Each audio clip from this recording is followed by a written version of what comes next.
మరి ఇక్కడ బాపట్ల చూసుకుంటే ఎవరు గెలవచ్చు? వేగేసి నరేంద్ర వర్మ గారా, లేదంటే వైసీపీ నుంచి కోన రఘుపతి గారా? రఘుపతి గారికి 2 సార్లు అవకాశం ఇచ్చారు. ఒక అవకాశం ఈయనకు కూడా ఇవ్వచ్చు, నరేంద్ర వర్మకి. అది ఆ విధంగా ఇస్తున్నారు అవకాశం, లేదంటే నరేంద్ర వర్మ చేసే సేవా కార్యక్రమాలు ఏమైనా దృష్టిలో ఉన్నాయి?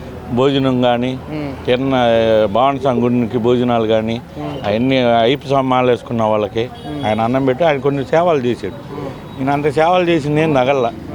అది ఇప్పుడు నరేంద్ర వర్మ గారు ఎంత మెజారిటీతో గెలవచ్చు ఇక్కడ? అది మాత్రం అటు ఇటుకు ఉండిద్ది, ఒక 1000-2000 లోపు ఎవరన్నా కానీ, రఘుపతి కానీ ఈయన కానీ ఒక 2000 ఓట్లు అటు ఇటుగా రావచ్చు. అది మరి కోన రఘుపతి గారు ఏమీ అభివృద్ధి చేయలేదు ఇక్కడ బాపట్లలో? చేశారు, రోడ్లు వేసారు, కొన్ని పనులు చేశాడు. ఆయన చేయలేదు అనడానికి లేదు. అది అయినా సరే మీరు వేగేసి నరేంద్ర వర్మ గారికి వేస్తారు టీడీపీకి సంబంధించి. బాపట్ల ప్రజలందరూ అటువైపు ఉన్నారా? అందరూ ఏం లేరు,